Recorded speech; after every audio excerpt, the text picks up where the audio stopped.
Vivimos en un mundo en constante cambio que usted merece entender, porque es imposible interpretar la realidad que vivimos sin conocer cada uno de sus colores. Porque muchos son los tonos de la actualidad. Presentamos Matices.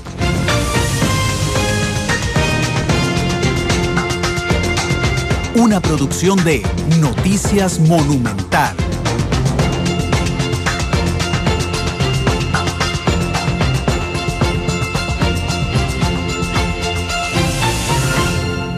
Son las 11 de la mañana, las 11 de la mañana. Qué lindo empecé. Yo uno de más, Randall. Qué lindo empecé Matices. Es la 1 de la tarde con 37 minutos. Estamos en Matices, este programa de análisis, de entrevistas, de profundidad de Radio Monumental, en uno de los días que a mí me gustan mucho los programas de los miércoles, que es los programas internacionales. Me encanta hablar de temas internacionales en Matices, en un lugar, Isel, en el que no hay espacios en Costa Rica para hablar de temas internacionales, prácticamente en ningún medio de comunicación. Muy buenas tardes, Randall. ¿Cómo agradece la gente estos espacios? Nos escriben todos los días. Muchas personas esperan que normalmente los miércoles nosotros estemos destinando el día para hablar de temas internacionales. Hoy, como está adelantado Randall, no es la excepción. Y qué dicha que lo valoran. A nosotros también nos encanta, primero porque conocemos todos los miércoles cosas diferentes, y la noticia no se da solo en el país, aunque Así tampoco se puede dejar de lado lo que pasa dentro de nuestro territorio, pero internacionalmente hay cosas que nos afectan y podrían influir en muchas formas, y que también nos ayuda a leer la coyuntura que se está dando en este momento. Bueno, es que vivimos en una época donde somos ciudadanos del mundo, ¿verdad? Todo lo que pasa en el mundo lo tenemos a un clic de distancia, y bueno, por eso es que decidimos hacer un programa los miércoles sobre temas internacionales. Hoy el programa más corto, iremos hasta las 2:30. A las 2:30 ingresará Oro y Grana, de 2:30 a 3:30. A las 3:30 ingresará Pelando el Ojo hasta las 5:30, y a esa hora iniciaremos con la transmisión del partido entre Chile y Uruguay en los cuartos de final de la Copa América. Partidazo hoy en la Copa América, así es que simplemente vamos a hacer un detalle de las informaciones más importantes de las últimas horas. Noticia Monumental lo dio a conocer en primicia esta mañana. La Sala Constitucional cierra las opciones de Johnny Araya Monge para ser candidato a alcalde por el Partido Liberación Nacional. No le rechazó la acción de inconstitucionalidad, sino que había una acción de otra cosa, de eso, pero presentado por otra persona. Don Johnny había pedido una medida cautelar a la Sala Constitucional, diciéndoles que le suspendieran a él la sanción mientras la Sala resolvía. Sí. Hoy tuvimos al presidente de la Sala Constitucional con nosotros, don Gilbert Armijo, dijo, bueno, le rechazamos la solicitud de medida cautelar a Johnny Araya, y de una vez le adelantamos que esto no se va a resolver antes del 15 de agosto, con lo que entierran absolutamente. Y además usa una frase muy interesante, dice, porque en Costa Rica, para la Sala Cuarta, todos son iguales, no vamos a hacer excepciones.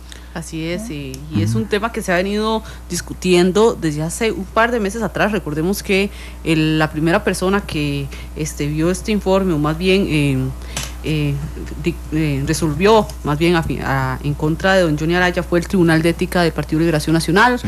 Posteriormente la acción fue elevada ante el Tribunal Supremo de Elecciones. El Tribunal Supremo de Elecciones dijo lo mismo que el Tribunal de Ética. Por último, el Tribunal de Alzada del Partido Liberación Nacional también, y la Sala Constitucional, que ya por último ha resuelto lo mismo. Sí, así es que bueno, don Johnny no podrá ser candidato a alcalde por Liberación Nacional. Evidentemente don Johnny no ha aparecido, lo hemos intentado ubicar desde hace 2 horas sin éxito, así es que bueno. El tema de fondo hoy, ISIS, el Estado Islámico, llega a Europa. Hemos visto cables internacionales de los últimos días de cómo está cerca de los Balcanes. Hay un montón de coyuntura, digamos, de hechos coyunturales que nos permiten analizar esto bajo una nueva lupa.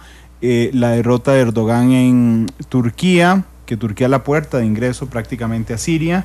Decían, lo leía en El País de España, que le preguntaron a un ex ISIS cómo hacía para inscribirse a ISIS.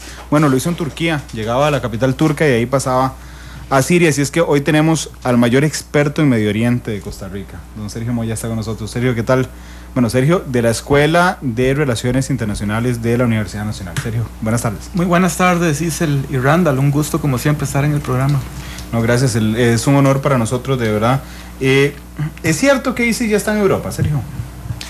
Bueno, eso habría que matizarlo, porque si pensamos en el fenómeno del yihadismo, tiene un arraigo fuerte en Europa desde hace mucho tiempo, ¿verdad? Es decir, basta recordar, por ejemplo, los los ataques contra esta revista Charlie Hebdo en París a principios de este año. No atribuible directamente al ISIS, pero sí con una connotación yihadista, ¿verdad? Hay una presencia entonces evidente del yihadismo que es minoritario dentro de las comunidades musulmanas que viven en Europa, que estamos hablando de millones de musulmanes que viven y practican su fe en Europa. El yihadismo es un fenómeno extremadamente minoritario, pero en países como Francia, por ejemplo, se tienen identificado unos 4.000 simpatizantes del yihadismo, ¿verdad? Y así básicamente se tiene más o menos desde los organismos de inteligencia y de seguridad identificada una comunidad de posibles militantes que en algún momento entren a la acción, ¿verdad? Concretamente el Estado Islámico pues ha estado más concentrado en atender asuntos en Siria y en Irak que en propiciar una estrategia de expansión directa hacia el viejo continente, ¿verdad? Es cierto, están cerca por el tema de los Balcanes. En los Balcanes hay una población musulmana importante en regiones como Kosovo, ¿verdad? O Bosnia, donde hay alguna militancia yihadista identificada, y están también frente a las costas de Italia, en Sirte, en Libia, ¿verdad? Que tomaron hace ya algunos meses y han creado ahí una provincia, ¿verdad? Es decir, desvinculada territorialmente de su entorno en Siria o Irak, pero que reclama ser una provincia que rinde pleitesía al califa Abu Bakr al-Baghdadi.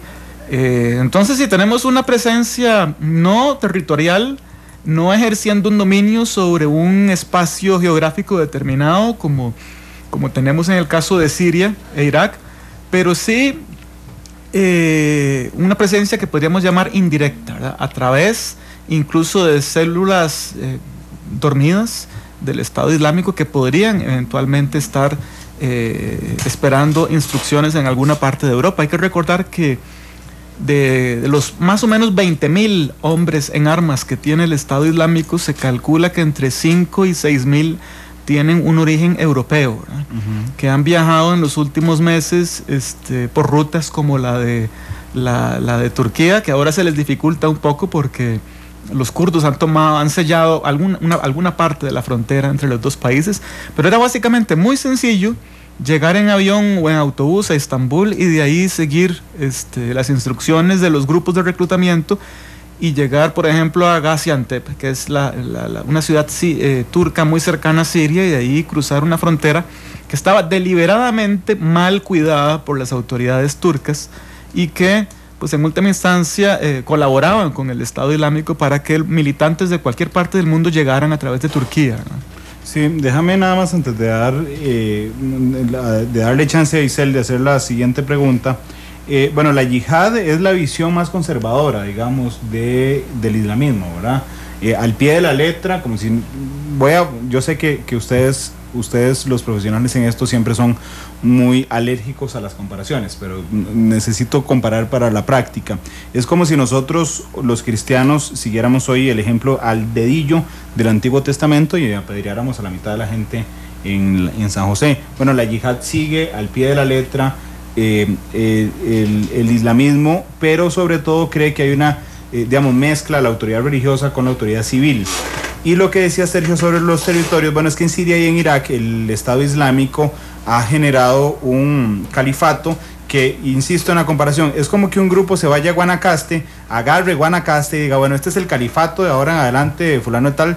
Entonces ese territorio geográfico es controlado precisamente por ISIS y por el señor que nos decía el califa, del nombre extraño que nos traía Sergio a colación. Y también en Sirte, que es la isla que está frente a Italia, que es de Libia, y que ahí, aunque no está geográficamente, digamos, en el mismo espacio del califato, pues también lo tienen dominado, Isabel. Sí, llama mucho la atención, principalmente todo lo que se está hablando de la cantidad de extranjeros que hay en este momento, extranjeros europeos peleando una guerra santa, y muchos de los analistas internacionales, incluso los medios internacionales, se cuestionan eso. ¿Cómo es que jóvenes occidentales llegan a pelear una batalla de estas magnitudes con una cultura que podría estar incluso lejos de muchos? Bueno, y querías hacer un aporte antes de lo que acaba de decir también. Bueno, tal vez podríamos referirnos a esta última cuestión antes.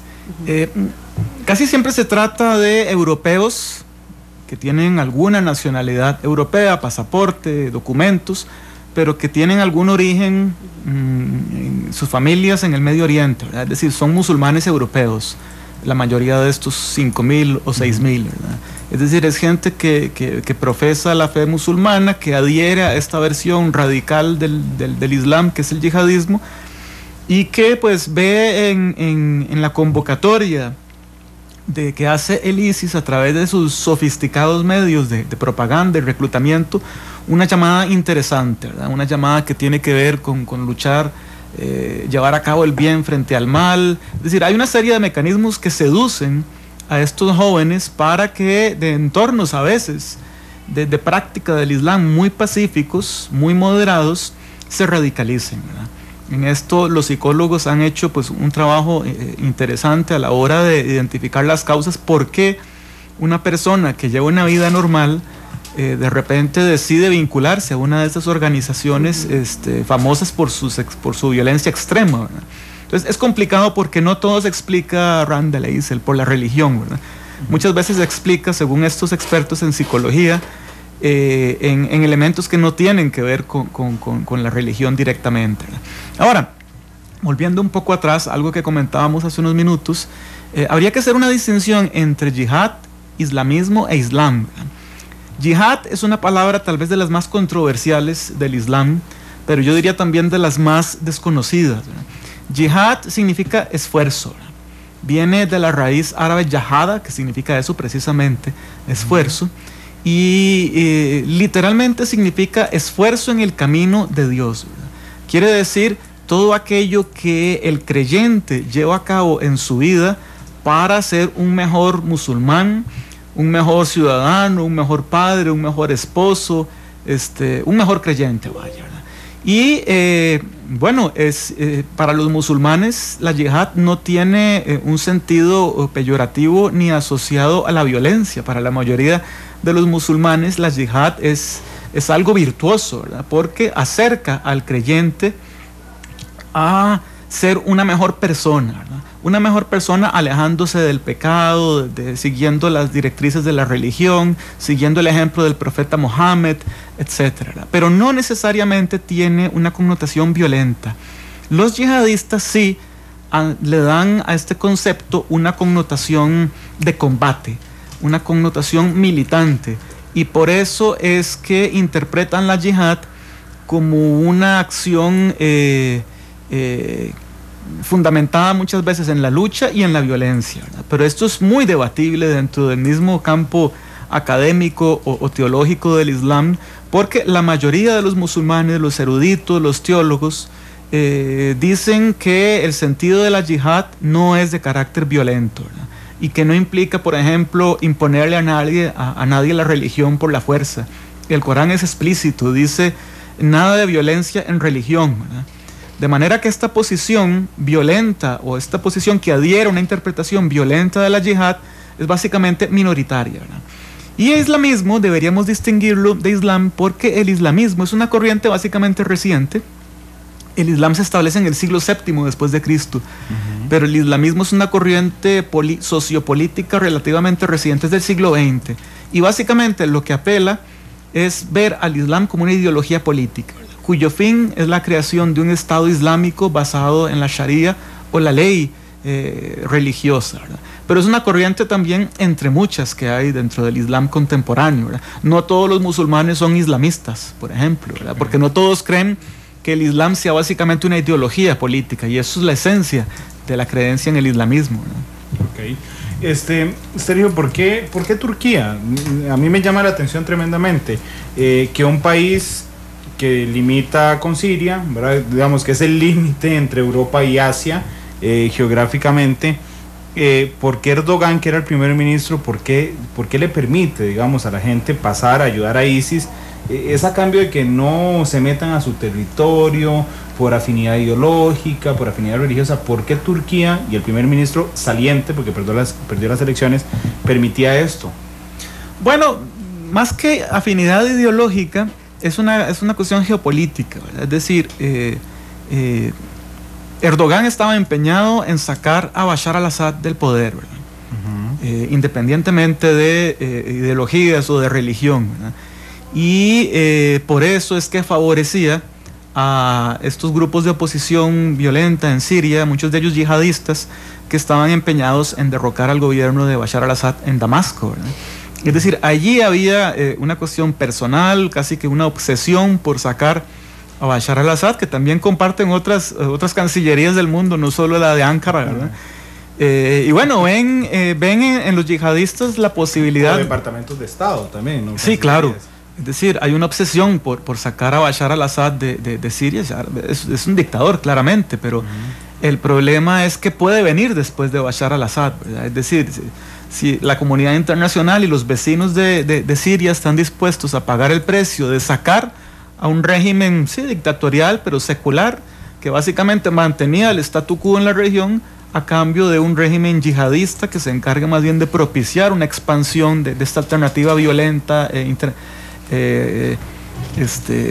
intransigente de la militancia islámica, ¿verdad? Era lo que quería Erdogan. Ahora pierde las elecciones y posiblemente el nuevo gobierno que se vaya a conformar no se haga de la vista gorda como lo hacía Erdogan siendo presidente y siendo antes primer ministro, no solo de este tráfico de militantes que atravesaban la frontera turca-siria con mucha facilidad, ¿verdad? Sino también del propio aprovisionamiento de pertrechos que él, como jefe de Estado turco, a través de los servicios de inteligencia, le daba a ciertas facciones yihadistas en Siria, ¿verdad? ¿Qué se puede esperar entonces una vez que ya se dio la derrota de Erdogan en este contexto? Bueno, que ya no le va a ser tan fácil a él y a su partido ayudar a la oposición militante siria, ¿verdad? Y eso, en el contexto de la guerra en Siria, es un severo golpe sobre todo para el Estado Islámico, que era el que se beneficiaba más del apoyo de Erdogan, ¿verdad? A esto hay que sumarle algo que tiene que ver con acontecimientos recientes de la guerra, y es que los kurdos que viven en el sur este de Turquía y en el noreste de Siria han tomado varios puestos fronterizos que impiden que los yihadistas sirios se apertrechen del lado turco, ¿verdad? Es decir, no solo no tienen ya ahora el patrocinio de Erdogan, o bueno, es un patrocinio más comprometido, sino que geográficamente ya tienen ahí un tapón, ¿verdad? Que está creado por estas zonas kurdas en Siria, que ahora controlan los comités de defensa popular, ¿verdad? Que están en contra de Bashar al-Assad, básicamente en contra, pero que han sido los principales baluartes en la lucha militar contra el Estado Islámico. Claro, que han sido discriminados históricamente, además los kurdos. No tenían cédula, no tenían papeles como ciudadanos sirios hasta hace 4 años, ¿verdad? Pero los está salvando. Ahora están empoderados, ¿verdad? Y es algo interesante porque es una situación de empoderamiento que se da también en Turquía con las elecciones parlamentarias, donde sacan el 14%, sí, claro. Y en Irak, donde prácticamente tienen un Estado dentro del Estado iraquí, ¿verdad? De hecho, déjanos ir a una pausa comercial. Cuando volvamos, los compañeros del 2 nos van a ayudar con un mapa de Siria, para que ustedes que están en sus hogares viéndonos esta noche en Canal 2 o escuchándonos, también Sergio nos puede explicar todavía con más facilidad de lo que ya ha hecho, dónde está operando, digamos, dónde está el tapón ese kurdo que ha ayudado a frenar, digamos, la expansión de ISIS, y sobre todo porque ahora solo le quedan, digamos, si se cierra la frontera con Turquía, lo que le queda es la frontera oeste con Líbano, y al sur está Israel, al este está Irak y al norte está Turquía. Ese es más y o Jordania menos, también. Bueno, y Jordania, sí. Bueno, sí. Tienen ¿Cómo se da esa relación de fuerzas geopolíticas y geográficas también? Vamos a la pausa, regresamos con Sergio Moya, estamos hablando hoy de ISIS.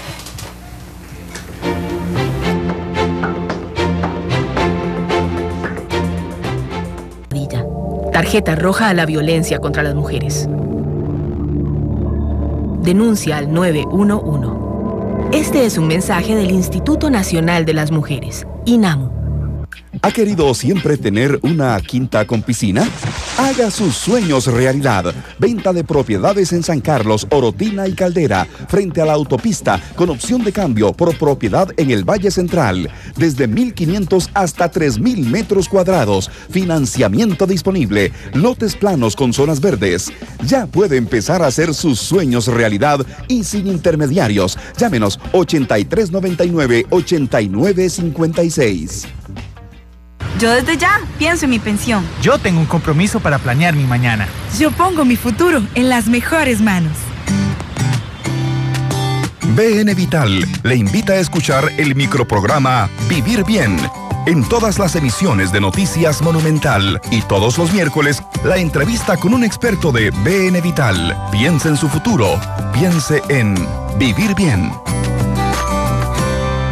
Pura vida, Carlita. ¡Ey, pura vida, Miguel! Acabo de estimar cuánto voy a recibir de pensión. ¿Cómo le dicen? ¿Economista o financiera? No, le dicen bnvital.com. Entre a bnvital.com y calcule cuál será el monto de su pensión y cuánto aumentaría al iniciar hoy mismo un plan voluntario. Además, conozca el plan de pensión colectivo empresarial en el que el patrono y trabajador reciben grandes beneficios. BN Vital, ganadora del Premio Nacional a la Calidad en la Gestión Pública.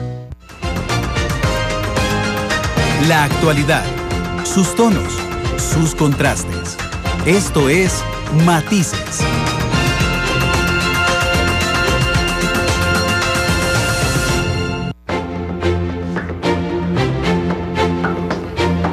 Dos de la tarde con 2 minutos. Hoy estamos en horario especial en Matices, hablando sobre la incursión de ISIS o... Bueno, la incursión no, porque no es una incursión física, pero es la posible llegada de ISIS a Europa. Sergio Moya, que es el mayor especialista en temas de Oriente Medio en Costa Rica, está con nosotros aquí en Matices, hablando precisamente sobre cómo ISIS está muy cerca de la frontera con Turquía, está en la frontera con Turquía prácticamente, cómo era muy fácil atravesar de Turquía hacia Siria, por qué Turquía y el presidente Erdogan apoyaba a ISIS, y ahora Erdogan perdió las elecciones. Sergio, esto nos decías, puede hacer que el nuevo gobierno no se haga de la vista gorda en esta frontera. Vos estuviste hace poco en esa frontera físicamente. ¿Qué opciones le quedan a ISIS para jalar gente? Porque en el norte está Turquía, al este está Líbano, al sur está Israel y Jordania, y al este está Irak. ¿Cuál podría ser la puerta de entrada? Bueno, le quedan muchos recursos todavía. Recién decíamos que los kurdos sirios han sacado al ISIS de la principal área de abastecimiento que tenían en la frontera con Turquía, pero queda un pequeño fragmento de frontera que todavía controla el ISIS, ¿verdad? Que podría estar usando todavía para llevar a cabo, organizar rutas de abastecimiento, que en esto es vital, ¿verdad? En una lucha como esta es vital, ¿verdad? Le queda todavía el espacio que controla en el territorio iraquí, ¿verdad? Donde explota, por ejemplo, recursos como petróleo, como gas, donde se beneficia de la venta de antigüedades, del tráfico humano, ¿verdad? De manera que son medios que facilitan todavía al ISIS tener una cierta oxigenación económica y en materia de recurso humano que le permita seguir funcionando, ¿verdad? Esta guerra se ha caracterizado por tener altibajos, en el sentido de que hay momentos en que los gobiernos de Irak y de Siria parecen llevar la delantera en cuanto a victorias militares. A veces son los rebeldes, ya sea el ISIS o los otros grupos yihadistas como Al-Qaeda.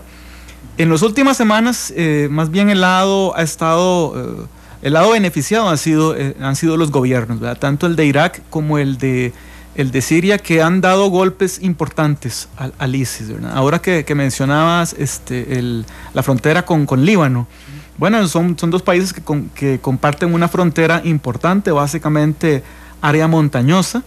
El ISIS tenía una presencia muy fuerte ahí, sobre todo en las montañas Kalamun, pero con el apoyo de Hezbollah, que es una milicia chiita libanesa, Bashar al-Assad ha logrado prácticamente limpiar esa zona de montaña de la presencia yihadista, tanto del Estado Islámico, de ISIS, como del Frente al-Nusra, que es la cara de Al-Qaeda en la región.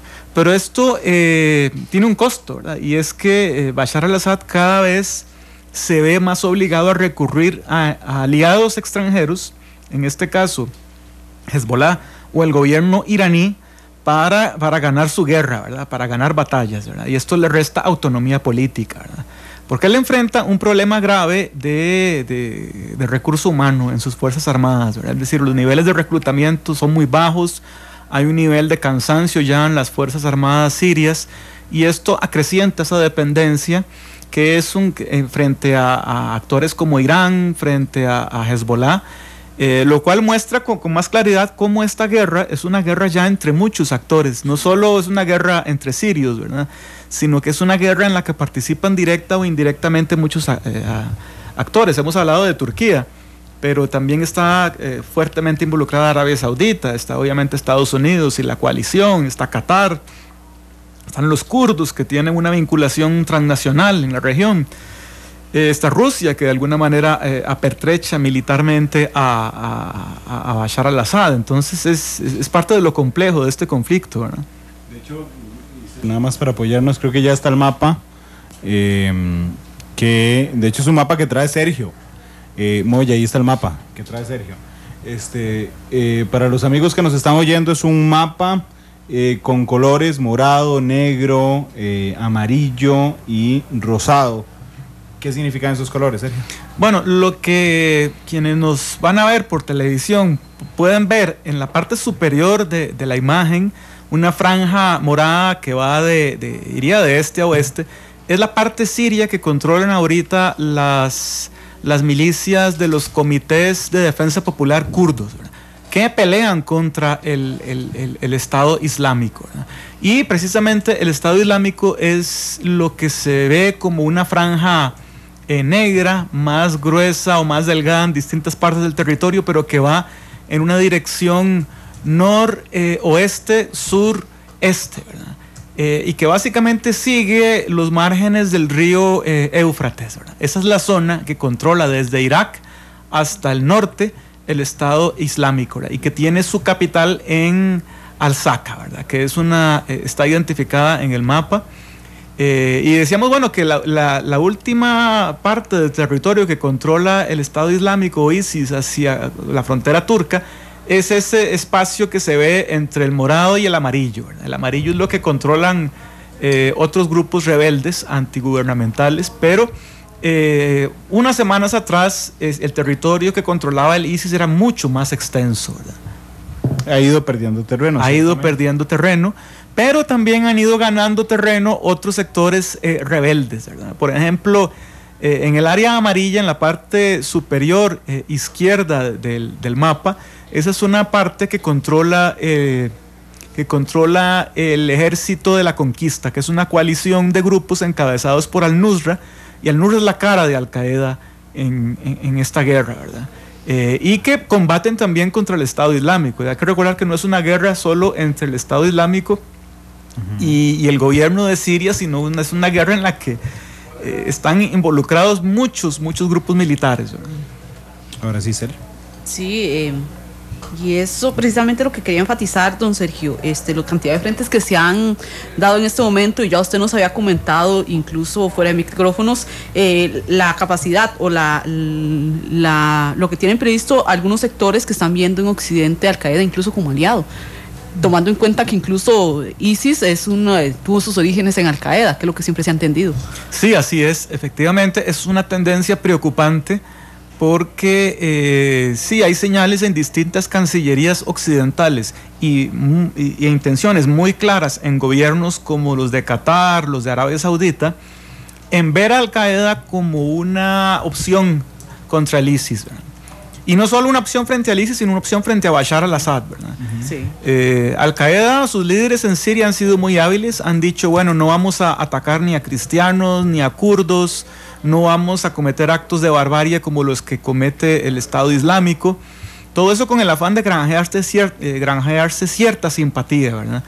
Pero es tener una memoria histórica muy corta, ¿verdad? Porque sería desconocer todo lo que Al Qaeda ha sido, ¿verdad? Es decir, sería desconocer que se ha comportado históricamente como una organización violenta, con acciones terroristas, hostil hacia otros grupos de musulmanes, y me parece que obviar eso sería muy peligroso, ¿verdad? Si ante la imposibilidad de constituir lo que Estados Unidos, por ejemplo, ha querido siempre, una oposición moderada frente a Bashar al-Assad, si eso no se logra, que no se ha logrado, vayan a optar por apoyar directa o indirectamente a Al Qaeda, creo que eso tendría consecuencias muy, muy peligrosas en el futuro, ¿verdad? Pero Estados Unidos no creo que lo deje, Diego. Al Qaeda le propinó el mayor golpe simbólico y práctico en los últimos 30 años a Estados Unidos. Sí, pero hay una presión fuerte de gobiernos como los de Arabia Saudita o Qatar para que esa posición se matice, ¿verdad? Esos dos países están claramente involucrados en el conflicto, eso no es ningún secreto, y es la tendencia que han venido impulsando en los últimos días, ¿verdad? Que insisto, es bastante preocupante porque se trata de combatir a una organización terrorista, violenta, con otra organización que posiblemente sea menos violenta en sus métodos, pero que defiende igualmente una agenda política radical, intransigente, excluyente, que está fundamentada en la misma corriente ideológica que sustenta al Estado Islámico, que es el yihadismo, ¿verdad?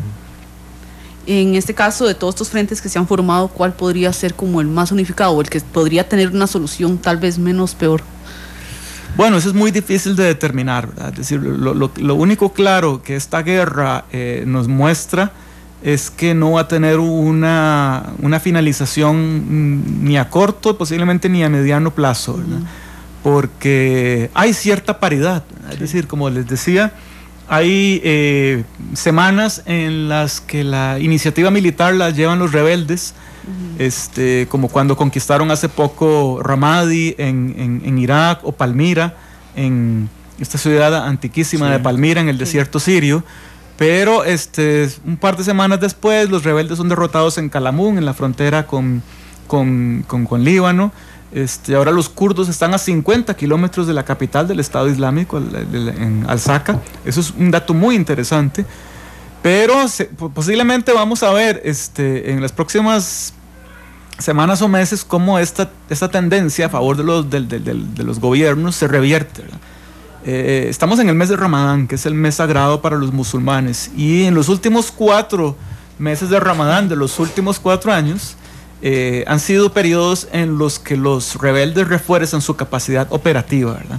De manera que es factible esperar un recrudecimiento de sus acciones en este mes, ¿verdad? Es decir, que más gente se une al Estado Islámico. Sí, y que llevan a cabo operativos más complejos, más sofisticados y también más exitosos, ¿verdad?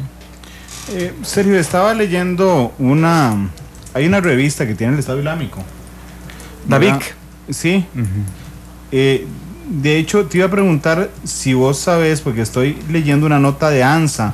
ANSA es la Agencia de Información del Vaticano. Así es que bueno, le doy toda la credibilidad, solo que no sé en el internet actual si esto viene efectivamente de ANSA. Y es la foto de la portada de Davik, la revista, con la bandera del Estado Islámico ondeando sobre la plaza de San Pedro.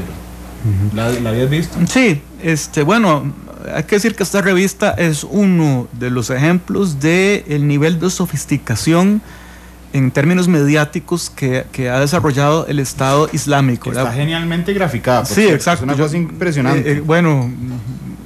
evidentemente vos sabés más de eso, pero es la impresión que me dio a mí, ¿verdad? Sí. Es decir, es un documento muy bien hecho desde el punto de vista de la organización de la información, con fotografías, con referencias simbólicas muy poderosas, y una es esta, ¿verdad? Es esa bandera negra característica de los grupos yihadistas ondeando en el Vaticano. Ellos en algún momento han externado su voluntad de conquistar, ¿verdad?, más territorios, en este caso en Europa, pero esto no es factible, ¿verdad? Es decir, tengamos en cuenta que la expansión territorial del Estado Islámico se da en estados muy complejos, muy poco estructurados desde el punto de vista de la cuestión institucional, social, étnica y religiosa, como eran Siria e Irak, ¿verdad? Eso es lo que favorece la expansión territorial del Estado Islámico. Expandir, o en Libia incluso, ¿verdad?, que es un país completamente fracturado a partir de la invasión o la destitución violenta que se dio contra Gaddafi. Ellos se aprovechan de estos estados débiles, ¿verdad? Llegar hasta Europa y al corazón de Roma, en este caso, eso es algo que no está en el orden del día, ¿verdad? Es una mera consigna propagandística, ¿verdad? Pero que tiene cierto impacto, ¿verdad?, en cierta gente que puede entender esto como un proyecto meritorio, ¿verdad?, de reconquista, que es interesante seguir, ¿verdad? Es decir, que amerita que la gente se vincule, ¿verdad?, o que los sectores que pueden ser propicios a ver esto con interés lo hagan, ¿verdad? Quiero volver al mapa, que en este momento estoy analizando de una forma más detenida, pero de todos estos territorios, territorialmente, ¿quiénes controlan los territorios más estratégicos en este caso? Bueno, en el mapa podemos ver que hay una gran cantidad de territorio en blanco, ¿verdad? Es territorio que tiene muy poco valor estratégico porque es básicamente desierto, ¿verdad? Sí. Y eso, pues, ningún grupo militar va a dedicar esfuerzos logísticos para dominar áreas que no tienen ningún tipo de interés geopolítico, ¿verdad? Pero ISIS tiene el cruce completo, ¿verdad? Sí, es el Éufrates. Atraviesa incluso está haciendo una barrera ahí, prácticamente. Sí, y eso continúa hacia Irak, ¿verdad? Lo que pasa es que el mapa es solo de Siria, ¿verdad? Pero la extensión en negro se continuaría hacia el territorio iraquí, ¿verdad? Bueno, obviamente son de vital importancia los sectores urbanos, ¿verdad? Ciudades como Al-Saka, que vemos ahí en el centro del mapa, controlada por el Estado Islámico, y la parte norte, porque es esa parte que colinda con Turquía y que implica rutas de abastecimiento o posibles rutas de abastecimiento, y la parte montañosa que limita con Líbano, porque también de ahí se han pertrechado los yihadistas con apoyo de sectores yihadistas que hay en Líbano identificados de hace mucho tiempo, ¿verdad? Lo que podemos ver es que hay cierta continuidad territorial, lo que se ve en un rosado intenso o rojo, que implica toda la costa mediterránea siria, ¿verdad? Ese es un bastión del gobierno que lo ha mantenido básicamente así durante toda la guerra, y es donde viven los sectores políticos, sociales y religiosos más afines al gobierno de Bashar al-Assad. Lo que vemos en la costa mediterránea siria, en rojo, son regiones como Latakia, donde la mayoría de la población es alawita, es decir, es la misma secta del presidente Bashar al-Assad, ¿verdad? De manera que es un bastión del gobierno, ¿verdad? Pero obviamente Damasco lo vemos ahí en el puro centro de las disputas, porque como lo podemos ver hacia el oeste de Damasco hay un control importante del gobierno, pero hacia el este es un territorio en disputa todavía, ¿verdad? Vos estuviste ahí en la frontera hace 3 meses. Mes y medio más o menos. Sí. Todavía menos. ¿Cómo es una frontera bajo estas condiciones de guerra, Sergio?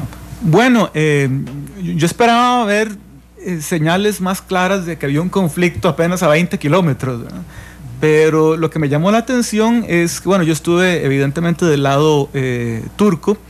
Lo que me llamó la atención es la tranquilidad más bien que vi, ¿verdad? Es decir, no se veía no se veía nada realmente irregular, no se veía en esa parte, que era la parte cercana a Antakya, En Turquía no se veía flujo de refugiados, es decir, la vida económica de la gente parecía poco alterada, pero prácticamente cruzando la frontera, unos 20, 30 kilómetros, está un baluarte de Al Qaeda, que es el Frente al-Nusra, ¿verdad? Esa parte de la frontera no es una zona tan caliente como esta, que ha cerrado el dominio ahora de los kurdos con Turquía, un poco más hacia el norte, ¿verdad? Okay. Bueno, vamos a ir nos queda una pausa comercial, vamos a la pausa y regresamos ya con el último bloque muy cortito de Matices esta tarde.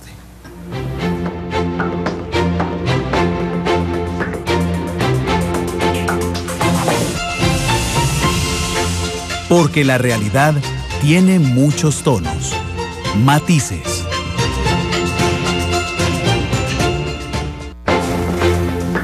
Dos de la tarde con 25 minutos. Muchas gracias por mantenerse en sintonía de Matices. Les recordamos que hoy estamos en horario especial y ya estamos a 5 minutos de que ya finalice el programa de hoy, con un tema muy interesante sobre la realidad internacional que nunca pasa inadvertido en este programa. Tenemos muchos comentarios en redes sociales. De hecho, don Oscar Aguilar dice: Randall, gracias por estos programas, pero deberían ser como de mínimo 2 horas. Excelente invitado. De hecho, cuando lo planteamos no duraba 1 hora, duraba hora y media. Dura hora y media. Pero bueno. Transmisiones deportivas. Bueno, ya para finalizar, don Sergio, ¿qué esperar? Ya con todos estos frentes que se han formado y las alianzas que podrían haber contra ISIS y también contra otros grupos que están en este momento dominando por Siria.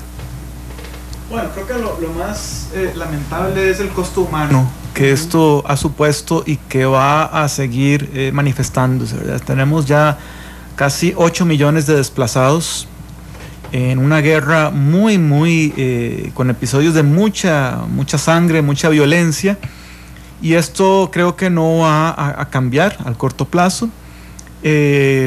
Difícilmente un fenómeno tan complejo como el yihadismo puede ser derrotado solo con medios militares. Esto que, advierto, no está a la vuelta de la esquina.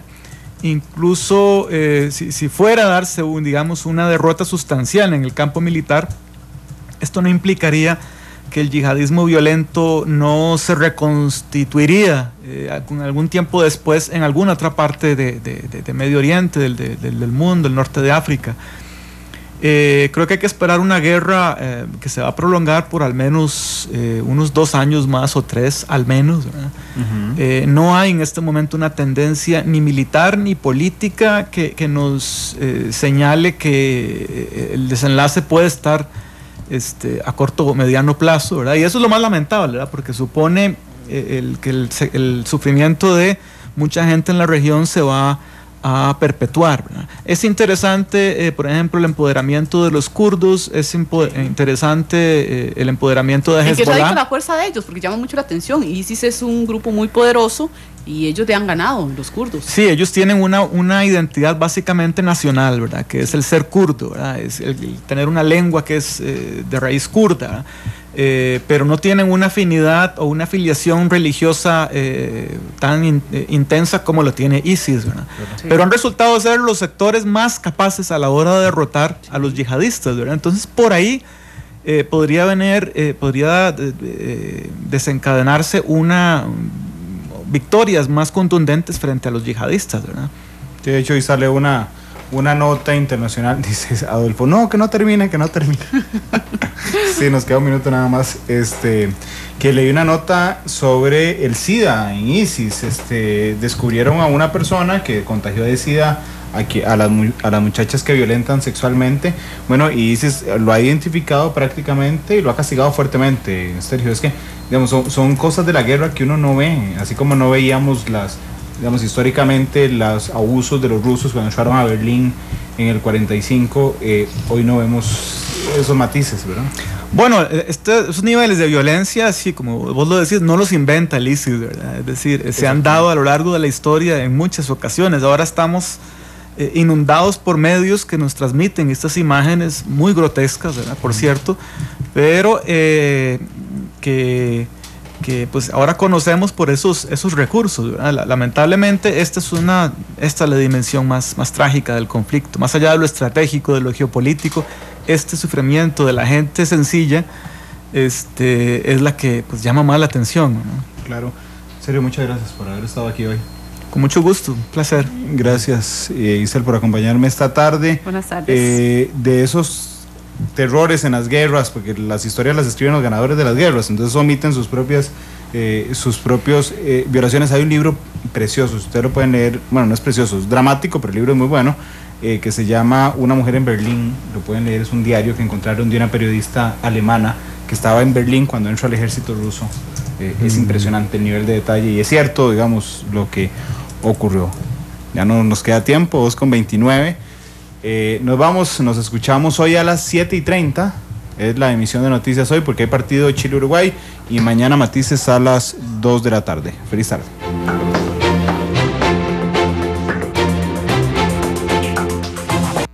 Matices por Radio Monumental.